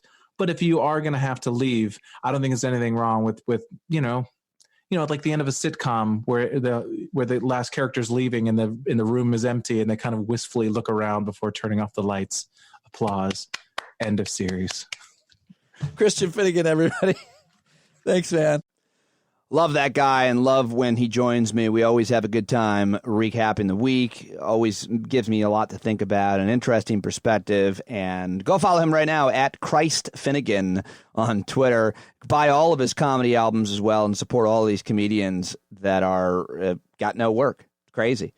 Okay, finally, I caught up with Barry Ritholtz, who is at home wearing Lululemon, not alone, with his wife in his lovely home in Long Island, I believe. Well, I don't know why I say that. I've been to his house, actually. And we recapped a whole bunch of different things. We talked about everything from bailouts to bond markets and cognitive bias. We talked about happy hour and a lot more. Why am I talking about what we talked about? Why don't I just let you hear it? Oh, and you can see it because we did it live on Twitter at Ritholtz, at Pete Dominic. You can watch this whole interview on video as well. Here it is. And we're live on Twitter with at Ritholtz. That's his Twitter handle, Barry Ritholtz, at home in his home office without a collared shirt. I like it. I like it a lot. You're looking good, buddy. Thanks, man. Did you see it? Collared shirt. Are we up? What's a collared shirt? I don't know. You usually usually you have a collar on. I've never seen this part of your neck. Dude, that is completely pre-COVID-19 thinking. Oh. You have to move forward now that we're all sheltering in place and working from home and using the tools that we bought to groom the dog to give ourselves haircuts. Who needs a collared shirt, man? Have you, in fact, given yourself a haircut? Look at my hair. Looks great. Are you serious? Looks great. Look at this mess. If this is 6 weeks, by now I've already had 2 haircuts if we were still in the city. Let me ask you a question. I want you to answer it honestly, and I know you will. But by the way, you were supposed to tweet this at me, and you have not. No, we're live on my Twitter. You see, you got to go to at Pete Dominic, and you'll see that we're live. I'm here, and I'm not. I see something from 16 minutes ago. And then you should see that we're live on my Twitter. Well, that's it. All gigs for the next 2 months are canceled. No, that's the pinned tweet. I'm kidding. Here it is. Pete Dominic is live. There you go. You see it? All right. You see us? Yep. Now I retweeted it. So my question is, and I don't want you to ask me this question back, but are you bathing daily? 5 days a week. I'll that's the goal. There are days like so yesterday is a perfect example. I start crazy early. Yes, like 4:30, yeah. 4:30, 5. I sleep late till 5. It's like luxurious, the lap of luxury. And yesterday I not only forgot to have breakfast, I forgot to eat. Shocking. But before we started working on dinner, I said to my wife, I didn't shower today, and I'm not sure if I showered yesterday, so I'm getting in the shower. Thank you. She goes, I could tell you what if you showered, what day is it? Now, I've been trying to tell people. I said yesterday, I said, well, it's Wednesday. She goes, oh, hit the shower. Your wife is a saint. I have been trying to tell people every day in different ways, communicate that you're not alone. We're all going through this together. This is a very unique collective experience that, unlike anything we've all ever been in, rich and poor, black and white, male and female. We're all in this together. You're not alone. But I finally feel seen, knowing that you don't bathe every single day. Now I feel less alone. Can I push back against you on we're all in this together? Uh-oh. Some people are experiencing a much easier version of this than others. Oh, no doubt. And if you look at the list of the food banks and that mayhem as to what's been going on, where, thousands of cars lined up for that stuff is just horrific. All I was saying is that those of us that are mostly sheltering in place, lucky to be able to, I suppose, are tending not to have our normal hygiene routines being practiced is all I was saying.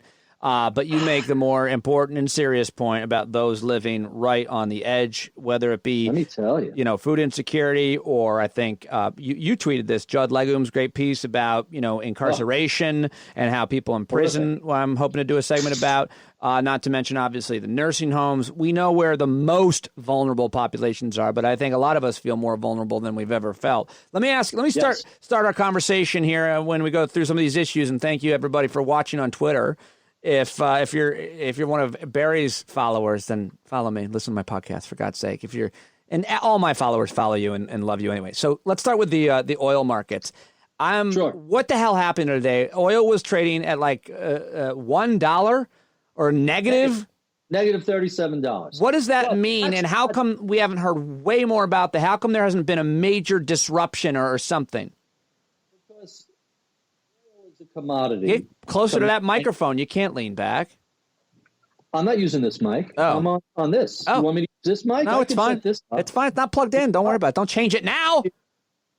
Why? This is easy. It was just when you leaned back like that, all of a sudden I lost your volume, and there's millions of people watching right now. If I do this, you just killed me. It sounds fine. You're killing my buzz. Oh, here we go. Yeah, this guy right now taking his. I'm going to give you what you asked for. That's so much better. Why didn't you start there? Much better. And let me do this. There he goes. Is he wearing pants? No pants. Is that by the way, is that Lululemon, that shirt? Yes, it is. You're such a wealthy and this man. is, if we were really being serious, I would record like this. Oh, I like that.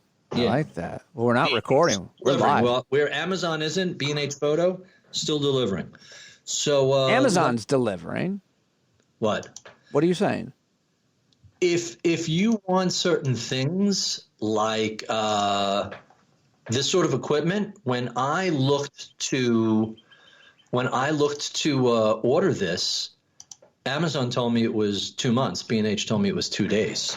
So Amazon is prioritizing food and that sort of stuff. Right. And B&H selling mostly cameras and that's what B&H sells. So all right, back to my oil question. All right, so understand most commodities trade in two formats: physical and futures. Physical is you want a barrel of oil. Here's a barrel of oil. It's $50. Futures is a contract that promises to deliver oil at some future date. And what ends up happening, we're still pumping out oil pretty much at the same rate, but the consumption has dropped dramatically.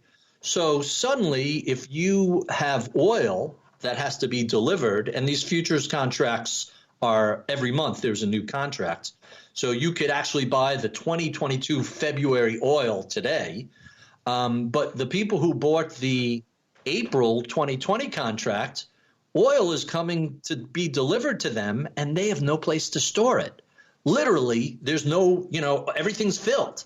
So they now go from, I have purchased a valuable commodity, to crap, I have this giant amount of oil that I have to stick somewhere and it's going to cost me money. Hey, we don't have storage. Someone says, tell you what, give me $30 and I'll take it off your hands and I'll store it for you. And once the month ends, that process is over and now we're back to closer to normal pricing. But the same thing could happen and when I say the month ends, when the future contracts expire, which I believe occurred earlier this week. I'm not positive. Well, what are that's all interesting in terms of futures trading is funky, and don't try this at home. Well, what does it mean for people who don't buy commodities? And I mean, for someone who buys gasoline for their car or home heating oil, it doesn't really mean much. We have seen a giant decrease in demand. People aren't driving as much. They're certainly not flying as much.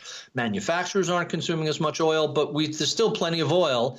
And on top of that, there's a bit of a price war between Saudi Arabia and Russia. Right. Our friends, the Russians, who are busy interfering in elections, and our friends, the Saudis, the people who had 15 of 19 9/11 hijackers. So the two of those people those two countries can kill each other can fight each other and engage in economic warfare as far as I'm concerned. Yeah, but what they're doing is they're driving, that whole competition is driving out the market in the U.S. in the fracking industry, and you're seeing lots of guys that work in those in North Dakota and Texas losing their jobs. I mean, it's taken the bottom out of the American oil market, which is as far as the climate crisis and so on, we can talk about that. But I'm not wishing anybody loses their job. I mean, this is real consequences. No one loses their job, but there's nothing bad about the American family's energy and transportation costs going lower. And that's historically,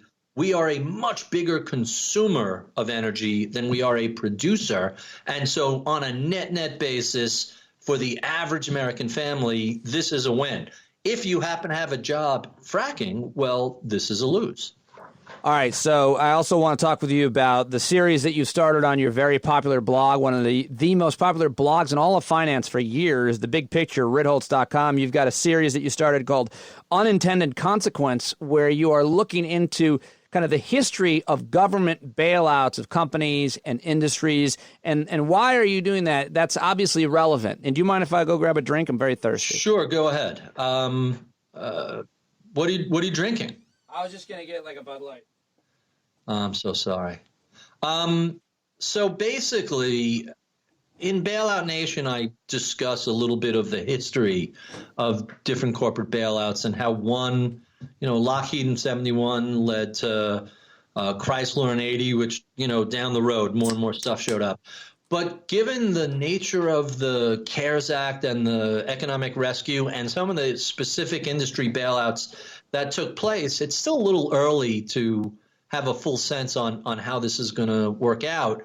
So I wanted to demonstrate a few counterfactuals and say it's easy to say, oh, we must bail out the airlines or the cruise industry or the auto industry. But stop and think about what happened since we bailed out Chrysler and how that worked out and what it would have looked like if we didn't bail out Chrysler. Or another example from Bailout Nation was part 2. What would have happened if the Federal Reserve didn't get involved in the rescue plan for long-term capital management, the hedge fund that blew up in 1998? And in each case, you end up with a cautionary tale. Had the government not intervened to bail out these companies, there's a strong argument to be made that the world would be better off today. The industry would be better run and more competitive, and the risk-taking and recklessness that we see in finance would have not have happened as the same great degree. You could make the case that but for 1998, the great financial crisis might not have happened, but for the rescue of long-term capital management. Wall Street learns, hey, use too much leverage, buy a lot of sketchy paper, buy subprime fixed income products from around the world, use a lot of leverage, and take a lot of risk.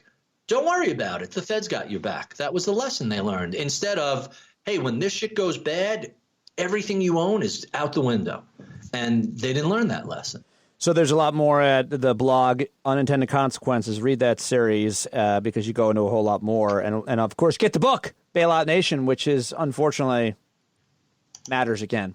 Okay, so I got to ask you your take on this idea that we're hearing from the president and certain governors and Sean Hannity and a lot of assholes that we need to get back to work because, you know, we are willing to sacrifice our lives for the economy because my understanding is overwhelmingly it's a false choice.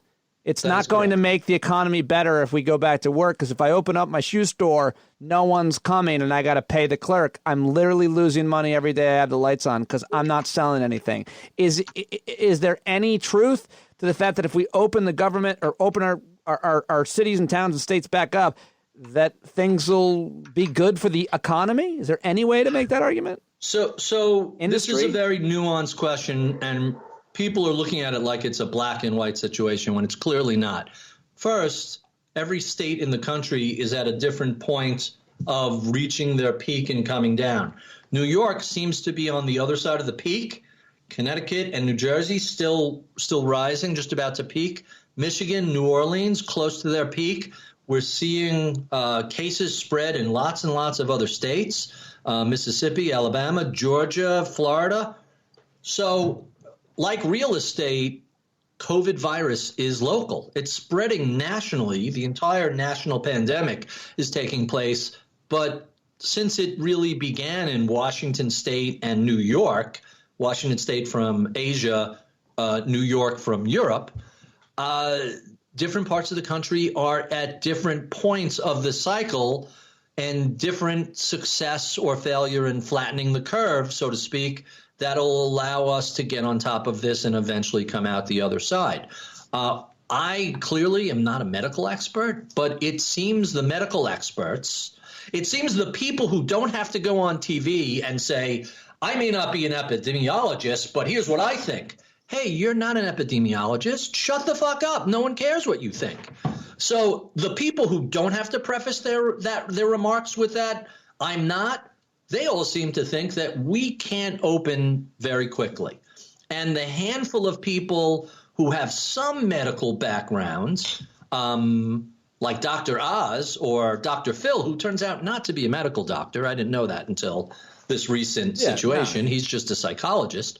They're all backpedaling furiously from their early erroneous statements, which, let's be blunt, were very dangerous and have put a lot of people at risk. Yeah, so there's a lot of dangerous things being said from the fake doctors, the ones that don't practice, the ones that don't keep up, the ones who aren't medical doctors, right? The ones who are talk show hosts. Hannity and the Fox News crew and certain talk radio people, most of them, Rush Limbaugh, and the president himself going out and telling everybody to take that stupid drug and saying, what do you have to lose? What do you have to lose? Why don't you try the hydroxychloroquine? What do you have to lose? Well, the study that came out earlier this week said that the people who took it versus the control group died in greater numbers. So your life is the answer, is what you have to lose. By the way, you have a lovely stain on the lower part of your other side.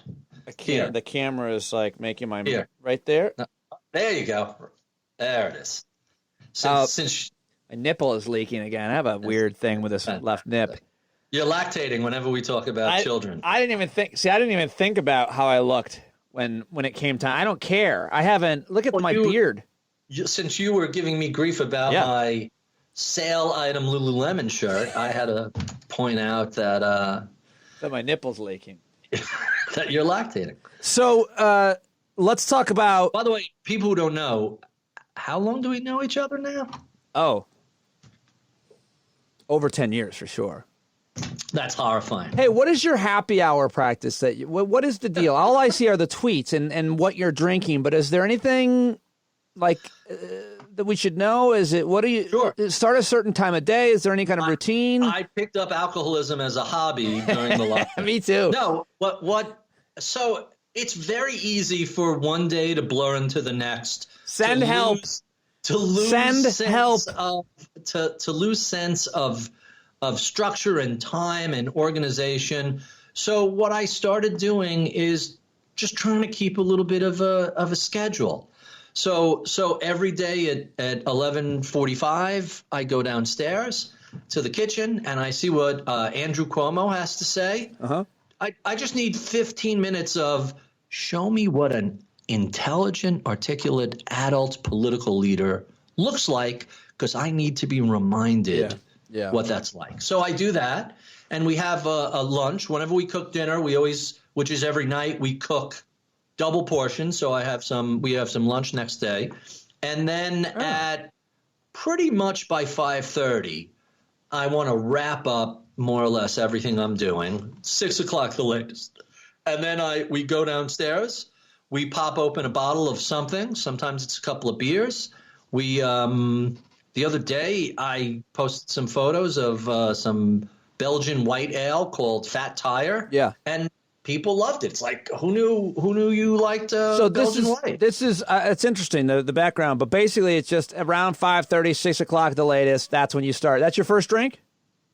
Yes, it is. Never earlier? What do you think about exercise, lifting weights while drinking beer? Because my friend keeps doing that.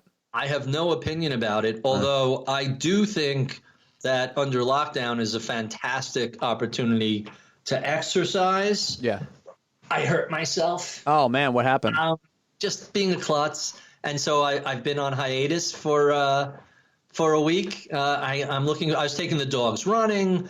The pool is open. It's still freezing, and it's not ready to go swimming in. But you know me, once we get a little warmer, once I could crank up the heat, I'll start doing, I want to work my way up to 50 laps a day. I'll start at 10 and work my way up. Well, by the end of the summer, I'll be doing 50 laps. I was about to say I'm ready for my rematch. Kick your ass. Yeah, I'm ready for my rematch, but I'm not going to be good luck. That well trained. All right, so let's talk about the misinformation that you've been talking to me about. You always one of my favorite things to talk to you about is human behavior and psychology and consumer behavior and so on. And there's been, as a result of the pandemic, unfortunately, a tremendous amount of misinformation. You've been talking about it. You've been tracking it. You've been doing that for years. So how pervasive is it? How damaging is it? How do you measure it? That's a really interesting question. So I look at it from two perspectives. The initial perspective, I happened upon the behavioral stuff and the information theory that is pertinent to that, big word, it had to do with trading and investing and wondering how come some people sitting on a trading desk are making money this month and those people are not, and then the next month the people who weren't. And behavioral finance answers a lot of questions with that. How we process information, our own cognitive deficits. 25 years ago, that was still a sort of newish science, and today it's a very well-established science. Information theory is a continual. That's a theory that's a study that's been around for a long time. You could have a look at James Gleick's book, The Information, which is just a fabulous history of information theory and how people perceive information, why they go out and seek confirming information as opposed to disconfirming information.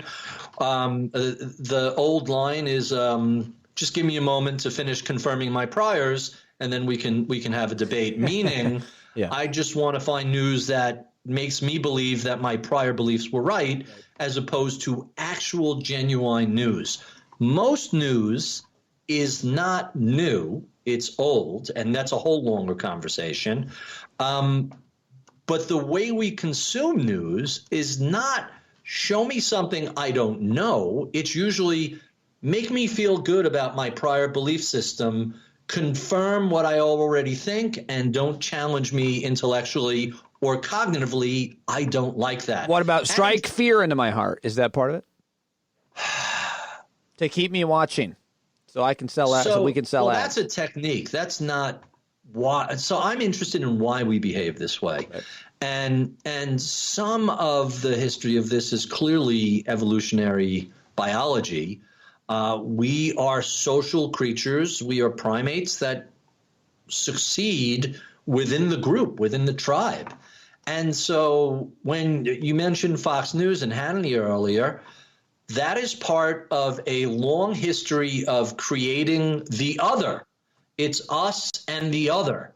The carousel, the caravan is coming up from Mexico. Now it's China created this virus in a lab and sent it to, it's about demonizing the other. Mel Brooks has a hilarious line in the 2,000-Year-Old Man. If you haven't listened to that, it's brilliant. But, screw everybody else except for Cave 73. It's the first instance of us versus them. And that's a very effective propaganda technique. So let me then finally ask you about, any of these other markets that you talk about, that you read about, that you follow for a living, that you're concerned about, that are behaving in any way strangely or as you are expecting. You cover all of the different markets, the bond market. I mean, some we feel are safer and secure investments. Some obviously are more, as you say, volatile. But, how are they behaving as you predicted, as you expected, or is it even worse than you thought? So here's it's a good news, bad news situation. The good news is market sold off 35% from its highs in February to the lows in March. And the market more or less held up pretty well. We had been hearing for years before this, the ETF market is a ticking time bomb, meaning the exchange traded funds that people have been investing, they're low cost, they're long term. It's a very cheap and efficient way to invest money. The active managers all complained about that and said, this is going to be a problem. Turned out it was fabulous. It worked exactly as it was supposed to. The bad news is we've seen corners of the bond market and the fixed income market that were a little glitchy, that had some problems. It eventually resolved itself with the help of some liquidity injections by the Fed. Think of money. The economy is a big machine, and money is oil. And sometimes the gears get a little gummed up, and you need the Federal Reserve to come in and throw some money in to loosen up, to grease the wheels, so to speak. It's a terrible metaphor, but it's an oversimplified way to think about that. You want to make sure that those sort of markets function properly, because those markets make sure that credit is available for credit cards. Like, you don't think Amex is sitting on trillions of dollars and letting everybody go out and spend.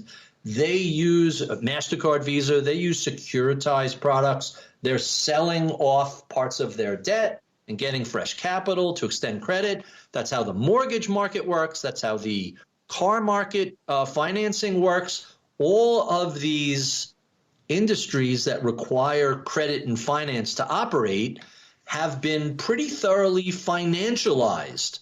Most of the time, it works pretty okay, works pretty well. 0809, it was a disaster. Right. And the Fed is the Federal Reserve, the Central Bank of America, is very much concerned that the same sort of problem as 0809 doesn't reoccur. And so far, they seem to be doing a pretty good job avoiding that. It's clearly a very different set of circumstances today. We don't have secure subprime mortgages blowing up. We effectively have the entire economy on a forced vacation or some do the math. So today is Thursday. We had the new first-time unemployment claims. Yeah, crazy. That was about 4-point-something million people on top of the previous 22 million people. I think the math was there's 155 million people working as of March, and now 26, almost 27 million of them are not working full-time and getting a paycheck. So that's not how unemployment is calculated, but hey, do the back of the envelope. You're pretty close to let's see, 20. You're pretty close to 20%, and that doesn't count all the gig workers, and that doesn't count the people who tried to file and couldn't get through. So I would say we're probably somewhere between 20 and 25% unemployment, unless it's even worse than I think. And then, remember, the Great Depression peaked at 24.9% unemployment rate. So that's pretty substantial. Is your guess that you're getting a delivery? That's why the dog's flipping out? So we had an Instacart delivery, which is very difficult to get a slot. And my sister-in-law lives 5 minutes away, and I ordered a bunch of stuff for her, and she's coming to pick that up. That's what it now. is. So that's what I'm guessing. Good dog. And I wasn't talking to you when I said that. But good. Well, I appreciate. Final point. All of your Twitter followers are watching. Forget mine. What do you want? What else do you want to say right now that's really relevant? What have you been reading about? What's coming up on Masters in Business? What do you want to say? Final point. I don't want to promote anything. I want to tell people, be smart, be safe, think about what you're doing. Don't take silly risks. You were in this, it's so amazing to watch people go through this horrific thing and then fumble the ball on the 1 yard line.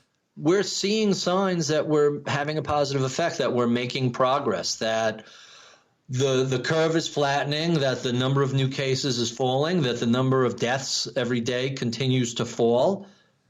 You've done it for 6 weeks. Stick it out another 2, 3, 4 weeks, and then hopefully we can get out of this until the shit comes back in November or December, and then we'll see what sort of disaster we have next year. But as of now, I'm hopeful that all of these various new legitimate attempts at treatments and creating protocols and tracing, testing. even if we don't get a cure, but we get a management, like AIDS hasn't been cured, but they've progressed enough that you can manage and live with the disease. Right. If we could get at least to that point before there's a vaccine and a cure, people will feel a little more comfortable that, hey, I could go to work, and if I catch this, it's not a death sentence. Right. So some people I know have been using the little oximeters, measure their oxygen level in their bloodstream. It's like a little $25 device. You just put on your finger for 30 seconds. You want a 95 to 99% oxygen level. That starts to drop. Even before you're showing symptoms, you got to get yourself checked. We need a whole ton more testing, but I'm not the expert on that. I can't begin to say how much I have been enjoying Andrew Cuomo's daily adult conversations about, oh, that's what intelligent leadership looks like during a crisis. We need, and I have to tell you, the big takeaway in terms of politics is that the governors, for the most part, have been rock stars. The governor of Ohio, Republican, this guy was way early saying, we're going to lock this shit down and we're not going to let this become a disaster.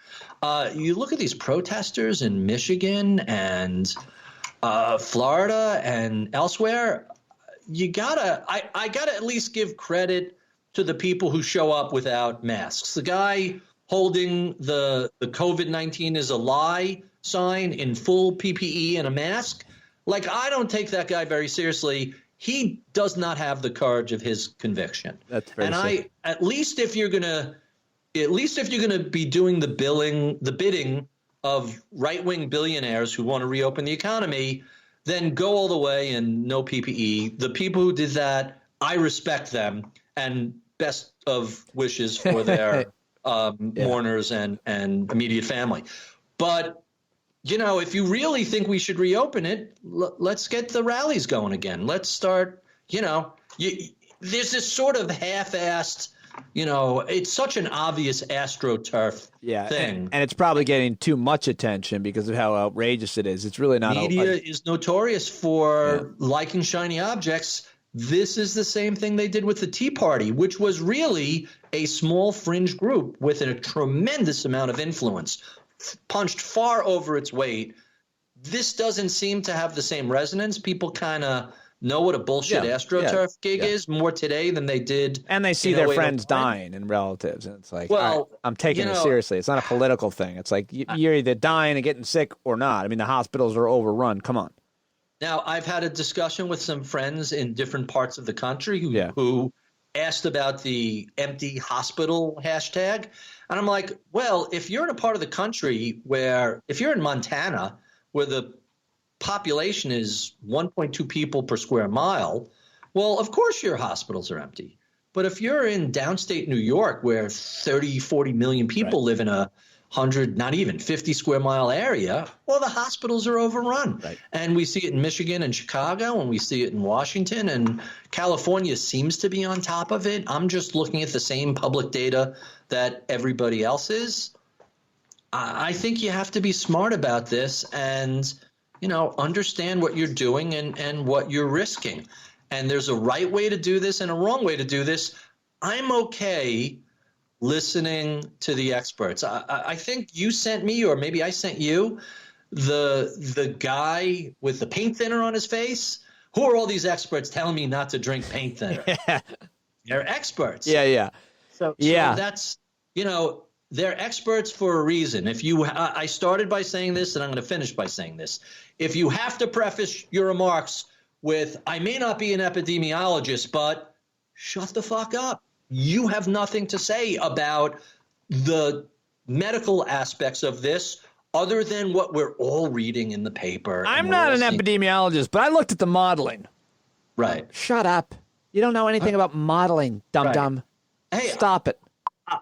I've talked to you about a friend, Salil, who was part of the post-0809 financial rescue plan. He worked with Treasury running analytics to look for fraud. He teaches statistics at some of the most esteemed schools in the country. When he says, I've looked at the model and here's what I think, I'm happy to listen to what he has to say. Right. On the other hand, the armchair epidemiologists are just like the Monday morning quarterbacks. They're not in the game. They've never played. They don't know what the hell they're talking about. They're just super fans, and we should pay as much attention to them as we do the guy screaming about LeBron James or Tom Brady. Well done. Leave it to the pros. At Ritholtz, Barry Ritholtz, thank you as always, sir, and thank everybody for watching live on Twitter and listening, of course, on the podcast. I'll talk to you very soon. Enjoy. What's for happy hour tonight? We have a bottle of Rocket Science open from Cadwell Wineries. Oh. The guy behind Cadwell is the person who brought over the very first, effectively stole the very first French Cabernet vines to plant in Napa Valley. Effectively, Napa Valley pretty much exists because he snuck some French vines into the country 40 years ago. So that's a nice mid. It's funny. I'll post a picture of a bottle of wine and people are like, look at you living high on the hog. I'm like, $9 bottle of wine. Settle down. Nice label, $9. This is a little more expensive. This is like a $50 bottle. Oh, that's very impressive. Not really. Well, I mean, how crazy people get with wine. I'm a $20 wine guy. I'm very happy with a $20, $25 bottle of wine. Bola Chianti. Shouldn't that have like a melted candle down the whole side of it? Right? And a red and white checkered tablecloth. Isn't that what you're supposed to have? And what we could do is the next time I see you, bring that with the checkered tablecloth and the candle. I'll bring a length of spaghetti and we'll Lady in the Tramp it. It'll be fun. Oh, I'm looking forward to that, sir. Thank you as always for joining me. And that'll have to wait till next time. Barry Ritholtz, everybody. Thanks, Pete. There he is, Barry Ritholtz, at Ritholtz. You can watch that whole thing on Twitter at Ritholtz, at Pete Dominic. Thank you to all of my guests today, Rebecca Vallas, Jeff Jarvis, Wendell Potter, Kristen Finnegan, and Barry Ritholtz. That was a lot of work, but a lot of fun. I appreciate you tuning in, listening, downloading, rating, writing a comment, giving it 5 stars wherever you're listening to it. And thank you for telling your friends as well. Follow me on Twitter at Pete Dominic, DM me, email me, and sign up for a paid subscription at patreon.com/Pete Dominic or in the show notes where there's information on all of my guests every day. Thank you very much. Talk to you later. Love you. Bye.